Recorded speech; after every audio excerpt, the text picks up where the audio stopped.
여러분 안녕하십니까? 11월 19일 화요일 뉴스투데이 시작합니다. 명태균 씨가 지방선거 예비 후보자 2명에게 윤석열 후보가 당선되게 도와주면 공천에 문제없다는 취지로 말했다고 강혜경 씨가 밝혔습니다. 이렇게 공천을 바라고 돈을 건넨 예비 후보자들이 더 있다고도 했습니다. 구민지 기자입니다.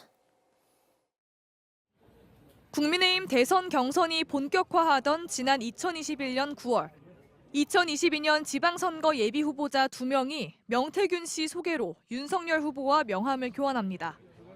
검찰은 이들이 공천을 바라고 명 씨 등에게 1억 2천만 원씩 건넸다고 의심하고 있습니다. 강혜경 씨는 명 씨가 이들에게 공천을 약속한 걸 들었다고 했습니다. 네, 들었습니다. 말 그대로 대통령이 당선되게끔 도와주면은 공천에는 문제 없다. 돈을 직접 받아왔다는 김태열 전 미래한국연구소장도 이 말을 들었다고 했습니다. 나도 그 소리 수없이 들었고요. 공천 받아놨다고 그 정도까지 이야기를 했어요. 윤석열 후보와 명태균 씨가 함께 등장하는 영상에는 미래한국연구소와 돈 거래를 한 사람들이 더 나옵니다. 강 씨는 이 가운데 일부는 명목상으로는 여론조사용이긴 했지만 실제로는 공천을 바라고 돈을 줬다고 했습니다. 강 씨는 이런 예비 후보자가 적어도 8명이 더 있다고 말했습니다. 다만 전부 공천에서 떨어졌다고 했습니다. 그분들도 피해자이기 때문에 제가 언론 쪽으로는 얘기를 안 하겠습니다. 강혜경 씨는 명 씨가 지난 대선 때 윤 후보 측에 무상으로 여론조사를 해주고 그 대가로 김영선 전 의원 공천을 받아왔다고 주장하고 있습니다. 또 예비 후보자들로부터 받은 돈이 대선 여론조사 비용으로도 흘러갔다고 주장합니다.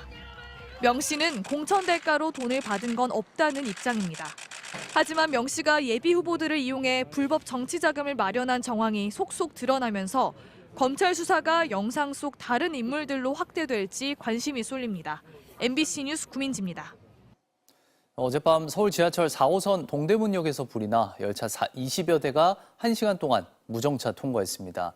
밤사이 음주운전 사고로 비롯해 교통사고도 잇따랐습니다. 재은효 기자입니다. 지하철 승강장이 뿌연 연기로 가득 찼습니다. 어제 오후 9시 반쯤 서울 지하철 4호선 동대문역 지하 에스컬레이터에서 불이 났습니다. 계단으로 갔는데 계단이 뿌연 거예요. 앞이 안 보여서 다들 되게 겁에 질려서 계단을 올라갈 수 있을까 없을까. 역사 안에 연기가 차오르면서 시민들이 급하게 대피했고 1시간 동안 양방향 열차가 동대문역에 서지 않고 지나쳤습니다. 연기 발생으로 동대문역은 정차하지 않고 정차 통과하겠습니다. 화재 당시 역 안에 있던 열차 이용객 4명이 연기를 들이마셨지만 큰 부상은 없는 것으로 확인됐습니다. 네 분이 그냥 단순 연기 흡입해갖고 저희 구급대원들이 현장에서 응급처치고 그냥 네 분은 기가 조치했습니다. 소방당국은 불이 난 에스컬레이터를 분해해 정확한 화재 원인을 조사하고 있습니다. 화물차 앞면이 완전히 찌그러졌고 떨어져 나간 부품이 도로에 나뒹굽니다. 어젯밤 11시 반쯤 경부고속도로 옥산분기점 인근에서 22톤짜리 화물차가 앞서가던 다른 화물차를 들이받았습니다. 이 사고로 22톤 화물차를 몰던 30대 남성이 크게 다쳐 병원으로 옮겨졌지만 결국 숨졌습니다. 오늘 새벽 2시쯤 남해고속도로 제1지선 동마산 나들목 인근에서 승용차 한 대가 약 5km를 역주행하다 사고를 냈습니다. 이 사고로 마주오던 차량에 타고 있던 남성이 다쳤지만 생명의 지장은 없는 것으로 전해졌습니다. 경찰은 역주행 차량 운전자가 혈중 알코올 농도 면허 취소 수준의 만취 상태로 차를 몰다 역주행을 시작한 것으로 보고 정확한 사고 경위를 조사하고 있습니다. 비슷한 시각 경기 양주시의 한 신발 공장에서 불이 나 3시간 만에 꺼졌습니다. 이 불로 공장 건물 2개 동이 불에 탔으며 직원 등 7명이 긴급 대피해 다친 사람은 없었습니다. MBC 뉴스 재은유입니다.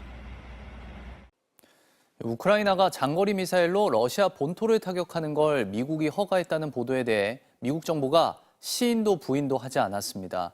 러시아는 미국이 전쟁에 개입하면 3차 대전이 일어날 수 있다며 강하게 반발하고 있습니다. 워싱턴에서 왕종명 특파원입니다.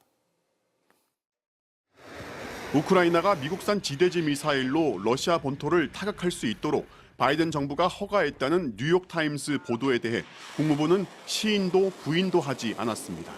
그러면서 긴장을 고조시키는 건 북한군 11,000여 명을 끌어들인 러시아라고 강조했습니다. I'm not going to speak to or confirm any policy changes.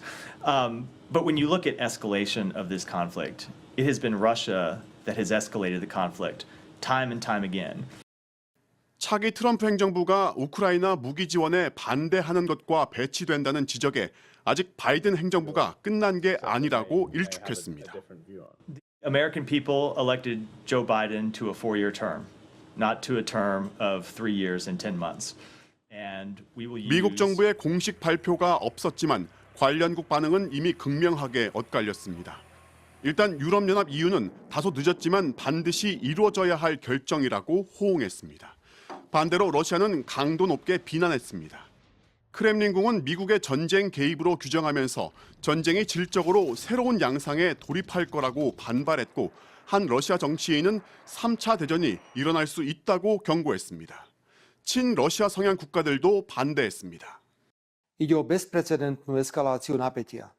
Ide o rozhodnutie, ktoré marí nádeje na začatie akýchkoľvek mierových rokovaní a ukončenie vzájomného zabíjania. 트럼프 당선인은 아직 반응하지 않고 있는데 취임 직후 트럼프와 푸틴이 전쟁 마무리를 두고 단판을 지을 거라는 관측은 무성합니다. 워싱턴에서 MBC 뉴스 왕중명입니다. 이재명 대표의 공직선거법 사건 1심 선고 이후 후폭풍이 계속되고 있습니다. 민주당은 역사에 남을 최악의 판결이라며 재판부를 정면 비판했고 국민의힘은 25일 위증교사 혐의 선고를 거론하며 공세를 높였습니다. 지은수 기자입니다. 더불어민주당 이재명 대표의 1심 판결 뒤 첫 공식 지도부 공개 회의. 명백한 사법살인이다. 사법부 역사에 5점으로 남을 최악의 판결이다. 대한민국 사법 정의가 죽었다. 지도부는 어느 때보다 거센 수위로 법원 판결에 대해 맹공을 퍼부었습니다. 많은 국민께서는 이렇게 묻습니다. 그런데 김건희는? 그런데 윤석열은? 반면 국민의힘은 친윤계, 친한계 가리지 않고 일주일 뒤 위증교사 재판에서도 유죄가 나올 것이라며 이재명 대표를 겨냥했습니다. 판사 겁박이라는 사법 방해를 하는 것은 중형을 받겠다는 자해행위에 가깝다라는 말씀을. 민주당의 장외 집회를 두고는 이재명 대표 방탄용이라며 사법부 판단을 겸허히 기다리라고 꼬집었습니다. 미친 판결, 사법살인과 같은 극단적인 표현을 동원하며 정치 선동의 수위를 높여가고 있습니다. 국민의힘은 공직선거법 1심 재판이 비정상적으로 지연되며 2년 넘게 걸렸다며 이 대표 재판 진행 상황을 확인하는 전담팀을 꾸리기로 했습니다. 이런 가운데 더불어민주당 최민희 의원이 김영계의 활동 관측에 대해 제가 당원과 함께 죽일 것이라고 말해 논란이 일었습니다.